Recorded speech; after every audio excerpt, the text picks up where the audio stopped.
Hi friends, പുതിയൊരു വീഡിയോക്ക് സ്വാഗതം. നിഫ്റ്റിയിലേക്ക് നോക്കുമ്പോൾ 126 പോയിന്റ് പോസിറ്റീവ് ആയിട്ടാണ് നിഫ്റ്റി ക്ലോസ് ചെയ്തിരുന്നത്. ആഗസ്റ്റ് മാസം 5-ാം തീയതി ഉണ്ടായ ഗ്യാപ്പ് ഫില്ല് ചെയ്ത് വന്നായിട്ട് നമുക്ക് കാണാൻ സാധിക്കും. ഡെയിലി ക്യാൻഡിൽസ് മാറ്റുവാണ് നമുക്ക് കൃത്യമായിട്ട് കാണാൻ സാധിക്കും. ആ ഗ്യാപ്പിൽ ഫില്ല് ചെയ്തുകൊണ്ട് വന്നായിട്ട് കാണാൻ സാധിക്കുന്നുണ്ട്. അപ്പോൾ കഴിഞ്ഞ ദിവസം നമ്മൾ വീഡിയോ പറഞ്ഞ 24,200 എന്ന് പറയുന്ന റേഞ്ചാണ്. ആ റേഞ്ചിന് മുകളിലേക്ക് മാർക്കറ്റ് പോയി കഴിഞ്ഞിട്ടുണ്ടെങ്കിൽ നല്ല രീതിയിലുള്ള അപ്മൂവ്മെന്റ് കാണും എന്ന് പറയേണ്ടായി. നിഫ്റ്റി ബാങ്കിലായാലും അത്ര രീതിയിലുള്ള ഒരു അപ്മൂവ്മെന്റ് നടന്നിട്ടുണ്ട്.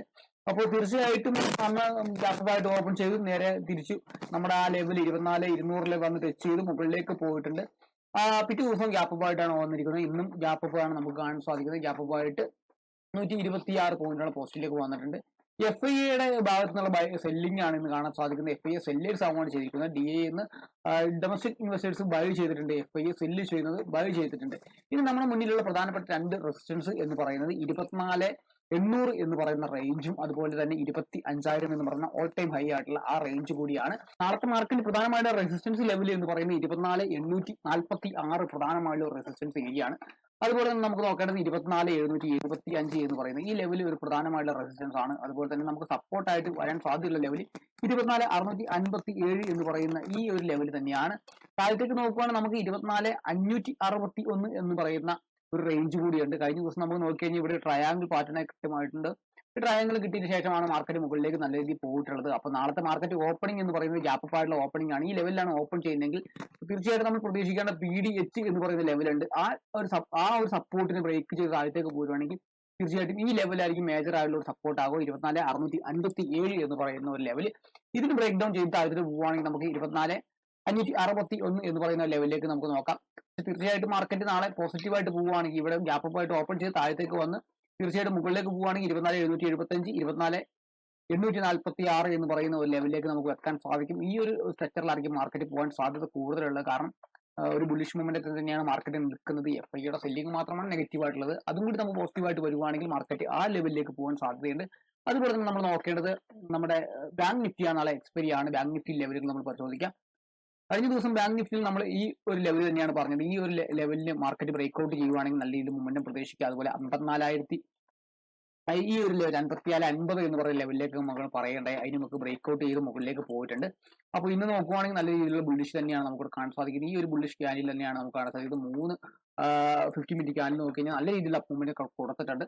അപ്പോൾ നാളത്തെ ലെവലുകൾ പരിശോധിക്കുമ്പോൾ നമ്മൾ തീർച്ചയായിട്ടും ഒരു റെസിസ്റ്റൻസ് ആയിട്ട് വെക്കേണ്ടത് ഈ 51,200 എന്ന് പറയുന്ന ഈ ഒരു റേഞ്ച് തന്നെയാണ്.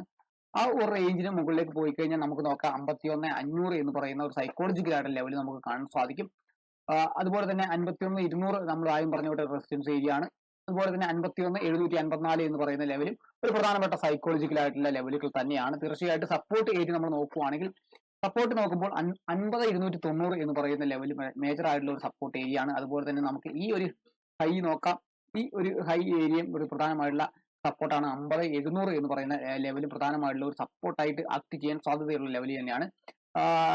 റെസിസ്റ്റൻസ് എടുത്തിട്ടുണ്ട്. ഈ ഒരു മേഖല റെസിസ്റ്റൻസ് എടുത്തിട്ടുണ്ട്. ഈ 3 മേഖലയിൽ റെസിസ്റ്റൻസ് എടുത്തിട്ടുണ്ട്. അതുകൊണ്ട് തന്നെയാണ് ആ ലെവൽ ഒരു പ്രധാന ഇമ്പോർട്ടന്റ് ലെവലായി വരും എന്ന് പറയാൻ കാര്യം.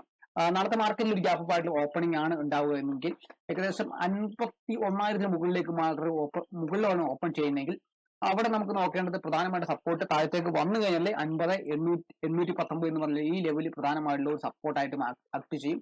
ഇവിടെ നേരെ മുകളിലേക്ക് പോവുകയാണെങ്കിൽ 51,200 അതുപോലെ 51,400 എന്ന രീതിയിൽ മാർക്കറ്റ് പോകും. ഈ 50,300 എന്ന് പറയുന്ന ലെവല് അവിടെ പ്രധാനമായിട്ടുള്ള സപ്പോർട്ട് ഏരിയ ആണ്. നമുക്ക് കഴിഞ്ഞ മൾട്ടിപ്പിൾ ടൈംസ് അതിന് സപ്പോർട്ട് എടുത്തിട്ടുണ്ട്, അല്ലെങ്കിൽ റെസിസ്റ്റൻസ് ആയിട്ട് എടുത്തിട്ടുണ്ട്. ഈ ലെവൽ പ്രധാനമായിട്ടുള്ള ഒരു ഏരിയ തന്നെയാണ്. ഇതിന് മുകളിൽ താഴത്തേക്ക് മാർക്കറ്റ് വീഴാനുള്ള ചാൻസ് കുറവാണ്. 51,200 മുകളിലേക്ക് മാർക്കറ്റ് പോകാനുള്ള സാധ്യത കൂടുതൽ. നാളത്തെ മാർക്കറ്റ് എക്സ്പയറി ആണ്. ബാങ്ക് നിഫ്റ്റി നമുക്ക് നോക്കാം. അതുപോലെ തന്നെ ഇന്നത്തെ ഒരു ഇതിൽ നോക്കുകയാണ് അദാനി സ്റ്റോക്കുകളൊക്കെ നല്ല രീതിയിലുള്ള പോസിറ്റീവ് എന്ന് പറയാൻ സാധിക്കില്ല. അദാനി സ്റ്റോക്കിലൊക്കെ ഏകദേശം നല്ല രീതിയിലുള്ള നെഗറ്റിവിറ്റി തന്നെയാണ് കാണാൻ സാധിക്കുന്നത്. എത്ര സ്റ്റോക്കുകൾ അദാനിയുടെ പോസിറ്റീവ് വന്നെങ്കിൽ 2 സ്റ്റോക്കുകൾ മാത്രമാണ് അദാനിയുടെ പോസിറ്റീവിലുള്ളത്. ബാക്കിയൊക്കെ സ്റ്റോക്കുകൾ നെഗറ്റീവിലാണ് നിൽക്കുന്നത്. ഏതൊക്കെ സ്റ്റോക്കുകളാണ് നമുക്ക് നോക്കാം. അദാനി ഗ്രീൻ സൊല്യൂഷൻ എന്ന് പറയുന്ന സ്റ്റോക്കും അതുപോലെ തന്നെ അദാനിയുടെ എനർജി എന്ന് പറയുന്ന സ്റ്റോക്കുമാണ് നെഗറ്റീവിൽ പോകുന്നത്. റെയിൽവേയുമായി ബന്ധപ്പെട്ടിരിക്കുന്ന സ്റ്റോക്കുകളൊക്കെ നെഗറ്റീവിലാണ് നിൽക്കുന്നത്. IRABNL ആയാലും IRFC ആയാലും അതുപോലെ തന്നെ IRCTC സ്റ്റോക്കുകളൊക്കെ നെഗറ്റീവ് തന്നെയാണ് നിൽക്കുന്നത്. അതുപോലെ തന്നെ നമുക്ക് നോക്കേണ്ടത് സോളാർ എനർജിയുമായി ബന്ധപ്പെട്ടിരിക്കുന്ന കുറച്ച് സ്റ്റോക്കുകൾ നമ്മൾ നോക്കിയിട്ടുണ്ടായി. അതിനകത്ത് നമുക്ക് ഇൻവെക്സ് എനർജി എന്ന് പറയുന്ന സ്റ്റോക്ക് പോസിറ്റീവാണ് നിൽക്കുന്നത്. അതുപോലെ സ്വിസ്ലോൺ എനർജി നെഗറ്റീവിലേക്ക് വന്നിട്ടുണ്ട്. 79.43 1 രൂപയോളം നെഗറ്റീവിലാണ് നിൽക്കുന്നത്. ടാറ്റ പവർ നെഗറ്റീവിലാണ് നിൽക്കുന്നത്. അതുപോലെ തന്നെ ഫെർട്ടിലൈസേഴ്സുമായി ബന്ധപ്പെട്ട സ്റ്റോക്കുകൾ നമ്മൾക്ക് ഏകദേശം 2 സ്റ്റോക്ക് നെഗറ്റീവിലാണ് നിൽക്കുന്നത്, ബാക്കി എല്ലാ സ്റ്റോക്കുകളും പോസിറ്റീവ് തന്നെയാണ് നിൽക്കുന്നത്.